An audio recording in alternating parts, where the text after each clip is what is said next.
they, detached it from one of the muscles, and then they sewed the plaque on the back. And I think I was in the hospital for 5 or 6 days. Erin was telling me that she had been diagnosed when she was like 23, and it has now been over 20 years since her diagnosis. I think we just did the math, and you said about 21 years, which is incredible and so hopeful. And so I am thrilled to have you join us today, Erin. So thanks for being here. Thank you. No, it's an honor. Thank you. So, Erin, can you just give us a little bit of a background on who you are, where you're from, and let's just start at the beginning of your diagnosis. I'm Erin. I'm from St. Augustine, been here my whole life, went to the University of Florida. Never had a visual issue. My whole family wore glasses. They're like, oh, eventually you'll need them. Moved to Tampa after college, and within a year or less, I noticed a flashing in my vision. And vision, fortunately, was something we always took pretty seriously. My father was a dean at the Florida School of the Deaf and Blind, and prior to that, the Indiana School of the Deaf and Blind. And he said, go to an eye doctor right away. Well, the optometrist didn't know, and so I went to an ophthalmologist, and she's like, I'm not quite sure. Then they sent me to a specialist, and that's when she said, I'm pretty sure, I think it was actually a Friday the 13th, and she said, I'm pretty sure this is cancer. And I'm like, but I'm 23, and still immortal. And so she wanted me to go to see Dr. Pavin, who was at USF in Tampa and kind of connected to the Moffitt Cancer Research Center. And that's one thing I learned: when they say right away, and they actually mean right away, not 2 weeks or a month. It was the following Monday morning. The expediency is a red flag. So I saw him on Monday morning, and within a few hours of the fluorescein angiograms, the ultrasound, he said it's cancer, or it's cancer that's spread, and we have to figure out which one it was. So that was the beginning. I had to call my parents, and my father was in the lobby and deliver the news. I was worried about them. I thought I'd be fine. I had a lot to learn as far as where I was at statistically and exactly what ocular melanoma could mean. And we had to figure out what it was going to mean to me individually. So that was the beginning. Goodness. So I know it's been a while, but do you remember roughly the size of your diagnosis, like the tumor diagnosis? So I've tried to look, and I actually called a year or two ago to, I think it was USF, and my files, because my doctor has since retired right during COVID, are so far back. They're in a geographical, other location, I think. I think it was medium. It wasn't large. It didn't need to be enucleated. It was a treatable size when we discovered it. And so I think it was a couple millimeters. I'm not quite. It's been so long, yeah. And everything was so fast at the time that I didn't absorb. To me, I just said, okay, so if it's cancer, we do chemo. And if it's cancer that's spread, chemo and radiation. He goes, if it's spread, you pretty much don't have a chance. I'm like, okay, but I'm young. And just that was more of the thing, is making sure it hadn't metastasized yet. So yeah, I think it was medium. Okay. I think. Well, I mean, medium or small medium, like that would track, especially with what we know about prognostication with biopsies that we can do now. I'm going to assume 20 years ago, 21 years ago, you probably didn't have a biopsy, at least not a Castle test, at least, which is fine. I mean, all of it would kind of be moot information at this point for you this far out in your diagnosis. So you mentioned that you had brachytherapy done. Do you want to just kind of briefly describe what that experience was like for you, and anything that kind of stood out about kind of how you had to deal with brachytherapy? Or so it was fine, I guess I should say. It wasn't a negative experience for all it could be. I went in, and they attached for me, my tumor, I think, was in the back of my eye. So they unplugged. They, detached it from one of the muscles, and then they sewed the plaque on the back. And I think I was in the hospital for 5 or 6 days. I had to stay there.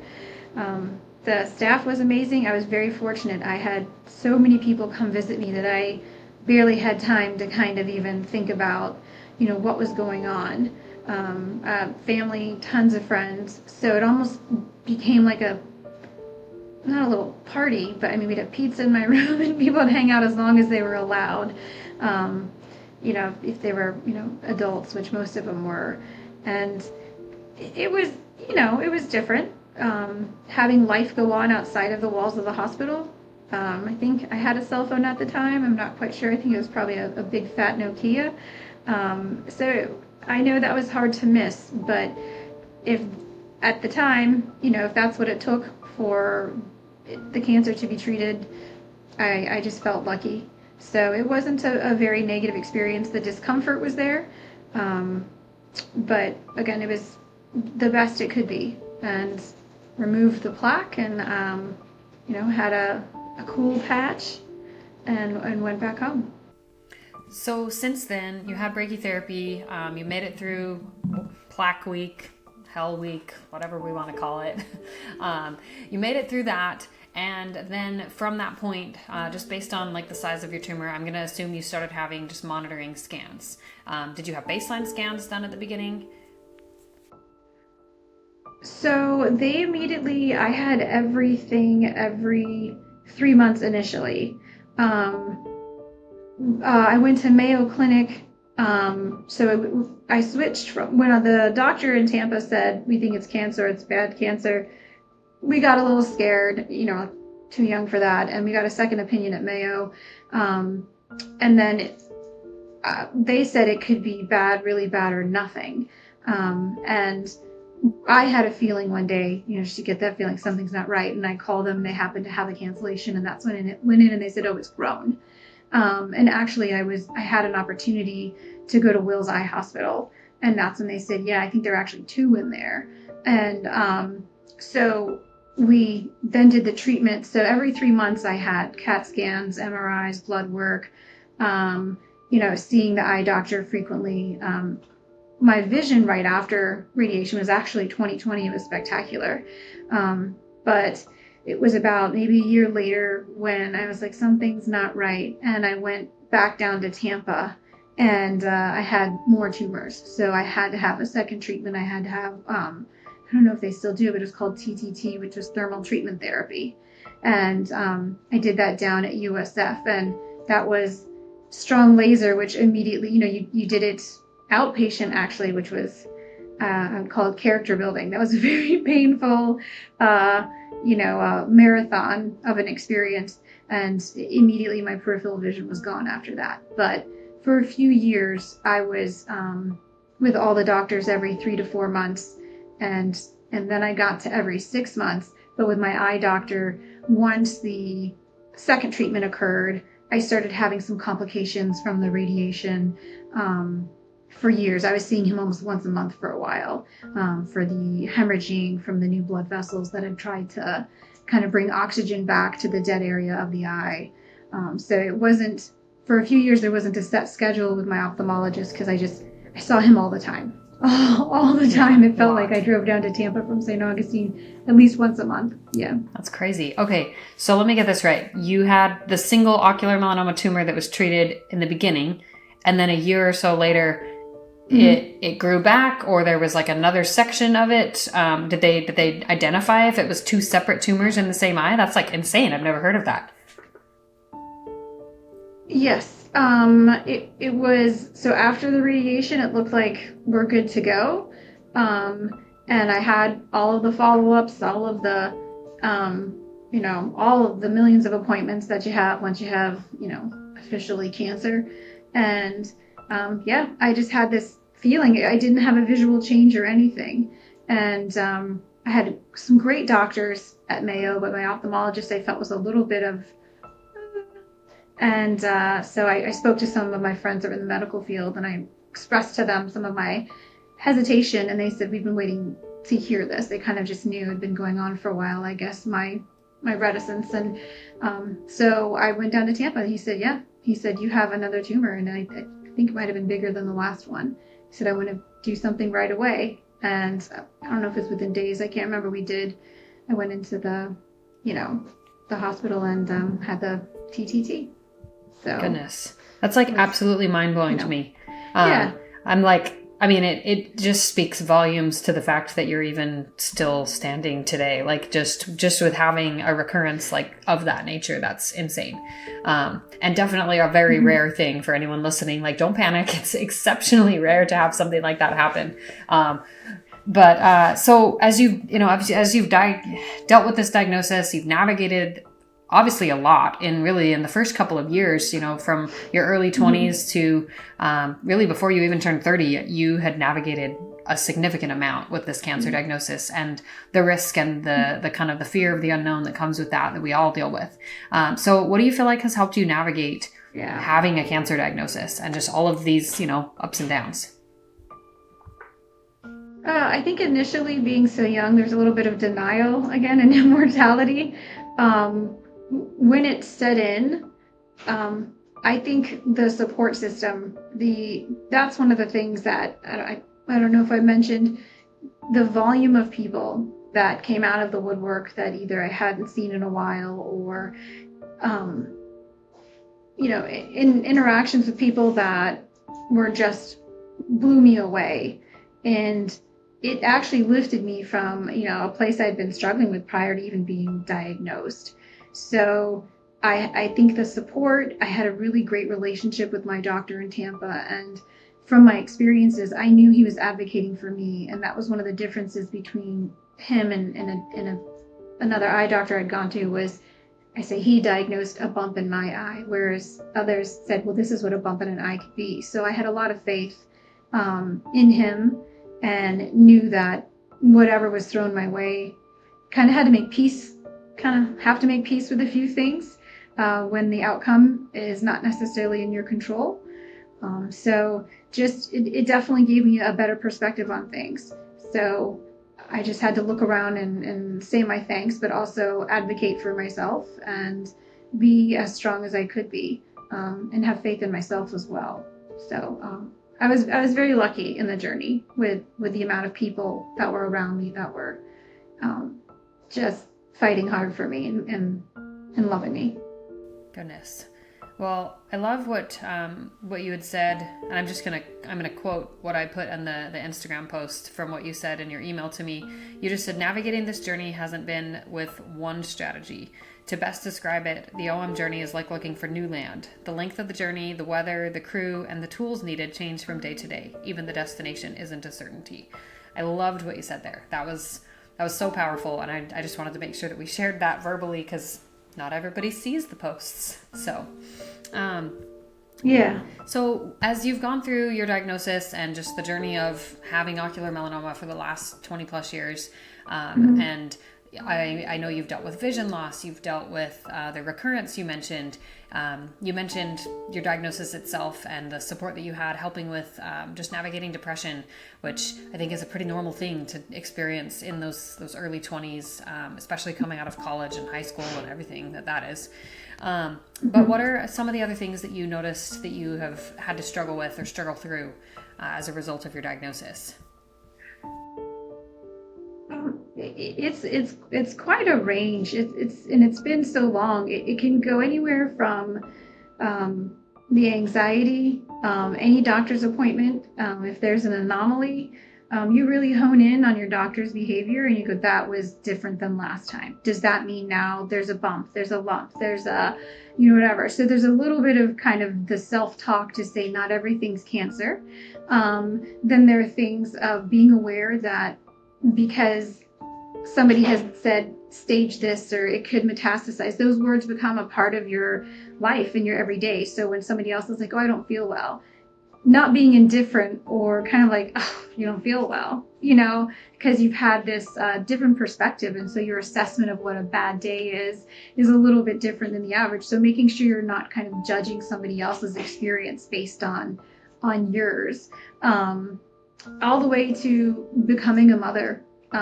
Just the being told it would be in my best interest to not have children, because at the time they felt that hormones and tumors, there's the growth was related, and going past that, having a child. And first thing I wanted to know is what color are his eyes, and getting genetic testing to see if I carried anything that I could pass down. So there isn't a part of life that it doesn't kind of permeate, and it just evolves. That's why I don't always know what's next in the journey.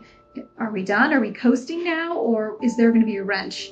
And that in its of itself is something to manage the when you can have a tough day, or when you have an eye appointment coming up and you've had so many appointments that went poorly. You've had a ton that went great over 20 years, but still there were so many where, okay, now your retina's detached, or now you have more bleeding, you need laser, you need Avastin, you need this. And to make sure that you're not kind of borrowing trouble, which is, for my personality, sometimes a hard thing to do. Any visual change is something wrong with my right eye, being aware of that. It's all over the place, kind of its impact and all that you consider, and how it, shapes who you are and your behavior. No, that's really well said. So can you tell us, despite all of the difficult things, and like you said, those can, if you weigh them and you count them, they can add up pretty quickly. They can rack up quite a tally. But despite all of that, what are some of the gifts that you've noticed in your life that have come, as a result of the diagnosis that you've been given, and how you've been able to navigate this, the people you've had around you? The first one I can say is, I know I mentioned it in my email, was a repaired relationship with my mom. She and I were very different personalities. I couldn't get out of the house fast enough. And this is actually something that turned us around 180.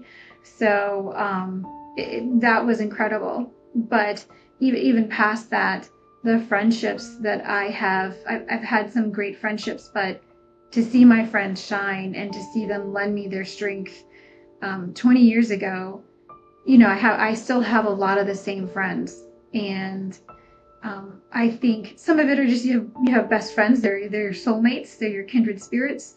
And some of it are the experiences that they stood by you while you went through them. And that just makes them these staples, these parts of your heart. And I also, I look left and look right and see my life, and there isn't a day that I'm not grateful that I've been able to have a life. So it's, the blessings they continue. And again, I think my mental health, I was struggling, and it lifted me up, but also put me in a position to advocate for myself some more as well. So tons of them. It never stops. Even when I get together with a friend that was there, and there's a pivotal moment when I was first diagnosed and they were there, that connection and that love and that value of that person, it just hums strongly. And it makes me feel so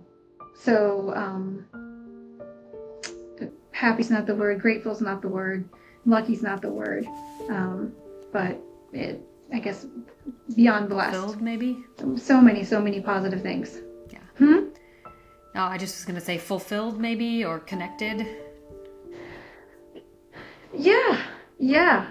Definitely. I don't want to say valued, but especially in your early 20s, when you question who you are and everything about it, Yes.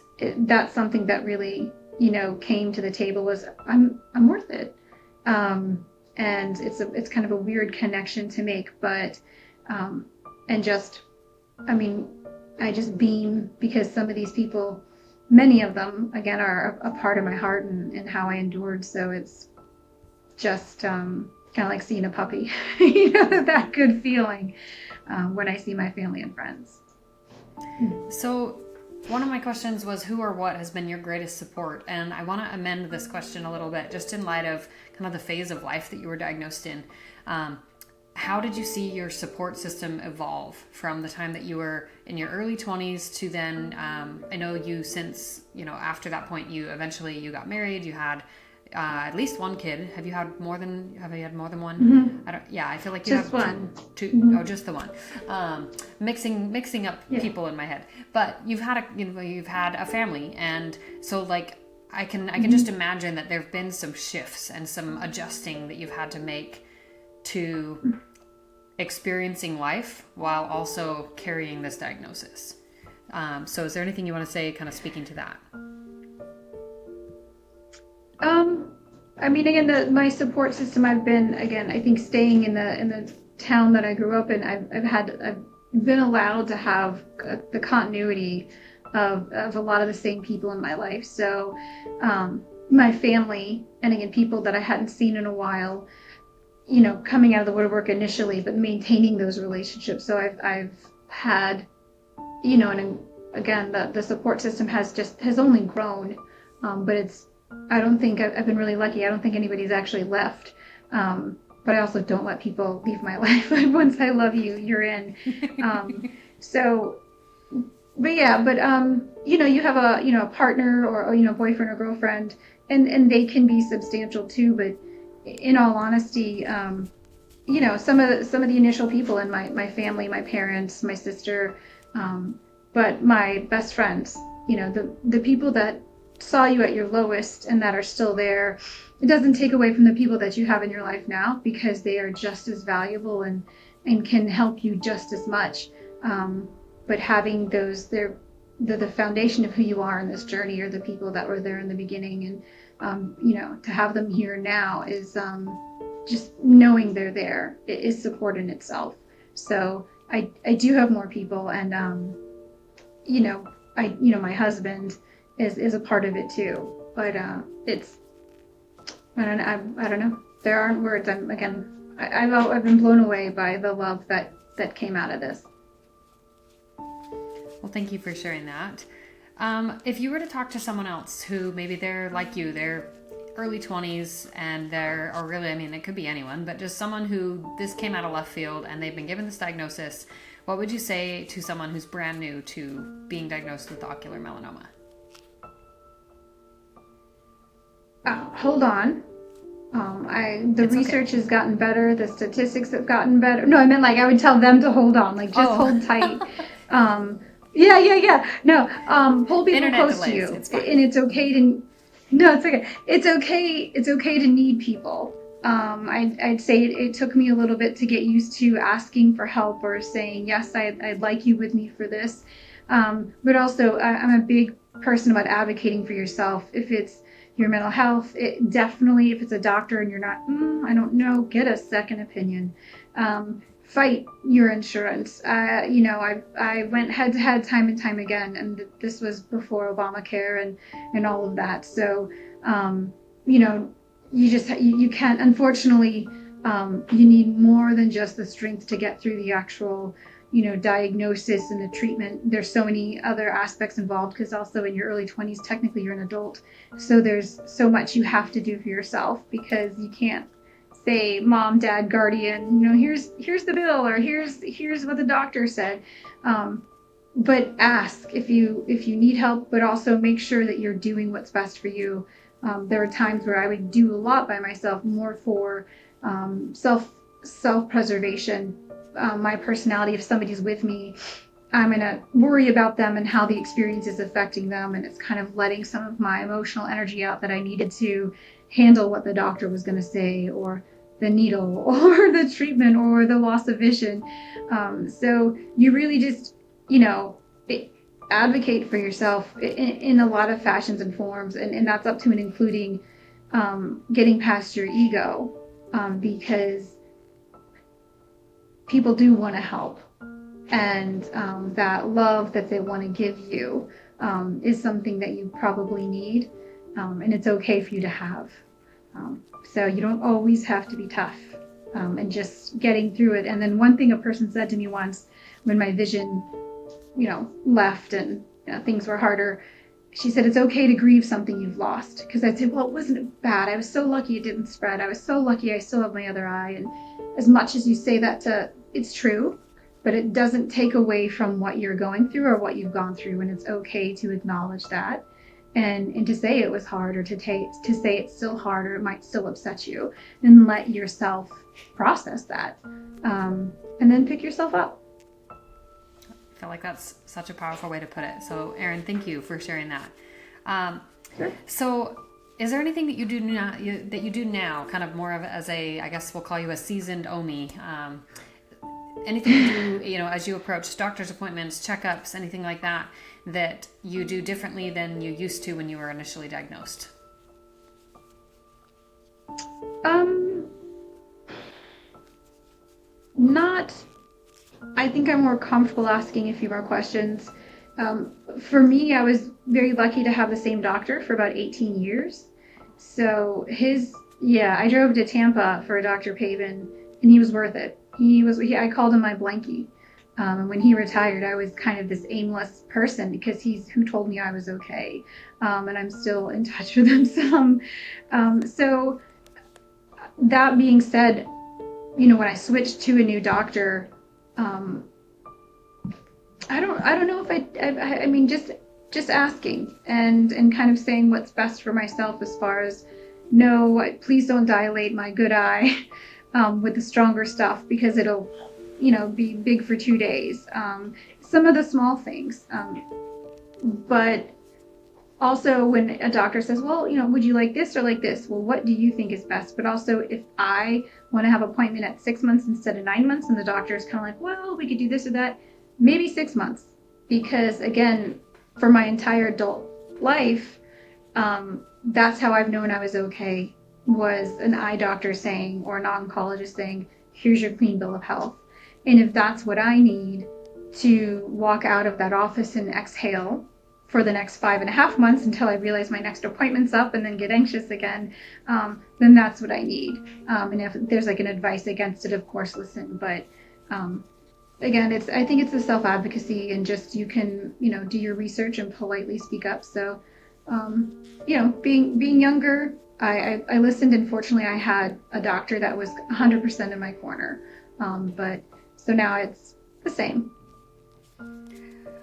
Love it. So one of the things that I asked you was like, what's a defining belief or like a mantra, like something you've said to yourself kind of over and over again that, just something that just comes to mind whenever you've dealt with these appointments, these uncertainties. And the words that you used were, I can handle this. So do you want to maybe like explain how has that phrase, like saying that to yourself, helped you like throughout the last 20 years? I think it's sort of a way to, some of the stuff I would just break down and say, okay, it's just this appointment I have to get through. I can handle a day. I can handle, if I've had to break things down to 5 minutes at a time, I can handle it.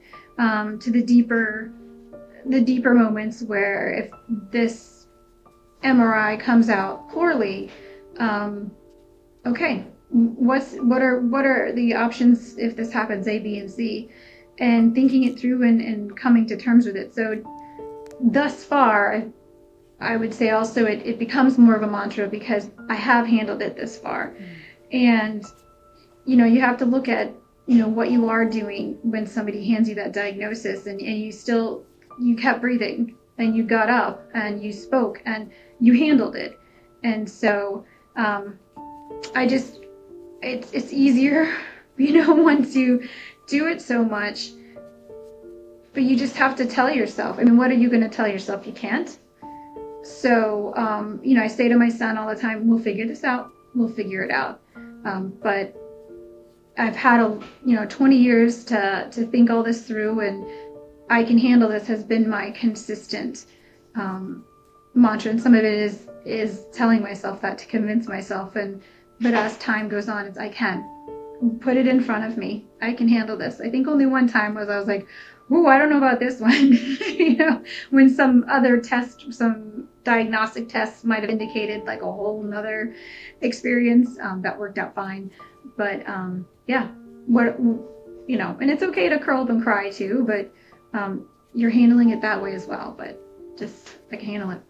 I love the self-validation that comes with that statement. Like there's a lot to that statement, both in acknowledging what you're currently doing, however you're coping is handling it, and also the confidence that phrase can bring to an uncertain situation of like kind of reflecting back on the idea that, okay, I handled A, B, C, D, and E. I call it looking for my proof, like looking for that proof of what I have done in the past, what I've already overcome, cancer related or not, as reason that, okay, well, I did that. So it's kind of like the whole, I ran 5 miles, so why not 6? Like, Exactly. that kind of a kind of thing. And I know you're a runner as well. So have you found like that fitness and just exercise has helped just keep your mental state in a healthy place? Yeah, I mean, my probably not PC joke is if I didn't run, the population would be smaller, because it definitely keeps me, more level. I've always been a very physical person, and that was one of the hard moments when I had a detached retina and then some other things. I couldn't exercise for 9 months. I could walk. I think I was 25 or 26. Well, who walks at 25 and 26? I mean, you're running to the bar, you're running to see your friends. I was training for a marathon. So that was, I think I was my most dangerous and grumpy at that time. But it definitely keeps me, it's the more of it is not just the physical exercise, but the camaraderie with the people that I run with. And it is also the accomplishments. I'm not fast, but I'm not going to stop. So kind of building on that and having, as an adult, especially as a parent, you're so focused on your child. And so your accomplishments, you're like, I did the laundry, that's an accomplishment. But it's nice to have running or something like that in your life where you're like, I did go do this trail run, or I'm going to give myself this trail run to try and to push through and to give myself that time to do that. So it's definitely a part of who I am. As swimming has been, and a few other things that have defined who I am. But yeah, it helps me not just with ocular melanoma. It's the world needs me to run. It's in everybody's best interest for me to exercise. So. Oh my goodness. Well, I'm so glad that you came out to the run, the ocular melanoma, looking for a cure in Orlando that we had earlier this year. That was super neat to see you there, and also you ran better than I did, so great job. No, but I understand. Incredible to be there. And that's, I guess, before we wrap up, I did want to ask you, what kinds of support groups were you able to find initially, with your diagnosis being so far, in advance of, I don't know, MySpace maybe? I don't know what existed then. I didn't really get on social media. I don't think social media was really there. I remember I was a lifeguard on the beach for a long time, and I was working with somebody a few years younger than me, and she mentioned Facebook. I'm like, what's that? So there really weren't any. I went online, and I did research on young adult cancer, which initially was like, it was at the time the least, the demographic that had the least amount of improvement, because there was so much focus on pediatric, and you have so many adults, the breast cancer and testicular, and there was just kind of this, neglect for the odd duck out. So I found a couple websites that, I don't know if they even had a blog, but one of them was F Cancer, and so some of the humor helped. So there really wasn't, and especially specific to eye cancer. I remember getting rolled in for some surgery, and one of the surgeons or somebody said, "Oh, you're young for this," and I'm like, "Well, yay!" So when I'd go to my appointments, it was all gray-haired people everywhere. So my friends were really reliant, I was really reliant on my friends and family, but that's what made the 5K. I felt like a kid in a candy store there, because I had never met anybody else that had ocular melanoma. I had met a few other people in my 20s that maybe had leukemia when they were younger, a few other cancers, but not that I want anyone to be in our club. But it was so incredible to me to speak with you and the other women there that were survivors, and to laugh at some of the same things, and to just immediately know so much. That was, again, I might as well have been at Disney World or Harry Potter World, just to be able to connect with somebody and hear your experience. So there really wasn't 21, 22. Internet wasn't as big. It wasn't. But that's okay. So, but that's when, again, I'm ever grateful. If I turned left or right, again, there was usually somebody saying, "You okay?" So that was huge. But there is, I do encourage everybody going through almost anything, is there a support group? Are there other people that are going through what you're going through? Because the value of that is immeasurable. Like I said, just, my husband stood back at the race, and I almost felt bad, but I was just so giddy to be around you ladies, you other survivors, because it was just my people. Well, yeah, I mean, it's kind of like what you were saying. It's one thing to meet another cancer survivor, right? Like someone who has gone through cancer in general, because there are some universal experiences, some universal feelings that you go through when you have a cancer diagnosis, regardless of what it is. But there is something to be said of finding the people, finding the community, and being in person with them. Whether it's at a 5K, because we have these 5Ks all across the country this year and last year, or to come to, just a local get together with maybe 5 or so patients who happen to just maybe drive in from a few hours to get together for lunch. Like we do that in Arizona. And so like if you are lacking that community, you can find it. Like that's part of the benefit of the internet. That's part of the benefit of our patient advocacy group here at A Cure in Sight, is that we can help you connect with people who are local to your area or who are at least closer than maybe across the world or across the country. And like you said, the value of meeting those people, like, it's almost hard to describe it until you experience it yourself. Until you actually get together with someone else in person. Like you can't really fully appreciate the value of connecting with those people in person until you do it. So I love that you were able to come and meet with us, and it was such a pleasure to meet you. And it was, I was duly giddy because it was very fun to meet someone 20 years out. Like that doesn't happen very often. Thank you. Yeah, it was, it's definitely meeting somebody that's gone through your experiences a little bit like somebody or the world telling you you're okay. Just because, if you're talking about an ultrasound or you can talk about a few things, it's just kind of, sometimes you can be in a room and you feel alone because of what you're going through. So just for somebody else that knows exactly some of it, like it's okay that you're upset, or no, that ultrasound was garbage. No, that hurt, or, I understand your fear. There's a lot of comfort in somebody really knowing what you've been through.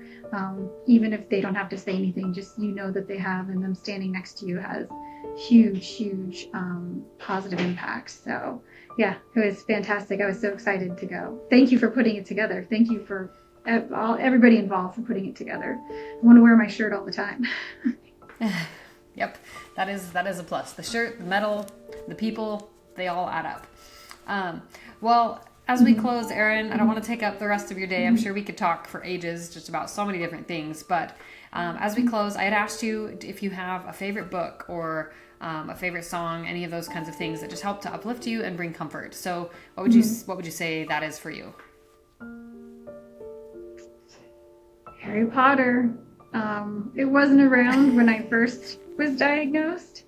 So I don't know. When I was first diagnosed, I think the beach in the sand, which I know not everybody has access to, but for a book, any kind of struggle I'm having, be it anxiety over a doctor's appointment or a tough mental health day, or you just need to step away from your world, I always say a book is the safest place to be.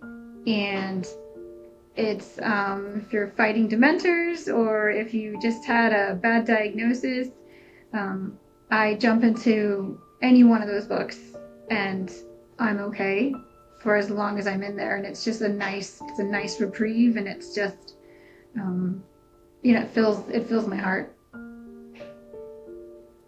Well, I'm not gonna tell anyone that I picked you for this interview because we both love Harry Potter, but like that might have been a factor. I thrived off of just chatting with you and hearing your excitement and some of the things that helped you, the Harry Potter quotes, the stories, the ideas of fighting dementors, like all of it. We speak the same language. We absolutely do. Yeah. So Erin, this has been such a pleasure. It's been so fun to talk and to hear your story and to give you an opportunity to share this across the internet. And as we get the recording and everything up, I hope that we'll be able to share this far and wide, just to spread the message that there is hope in ocular melanoma, despite recurrence, despite a bizarre, crazy situation when you were diagnosed at the time that you were. So thank you for being with us today. And guys, we will see you next time. Bye. Thank you.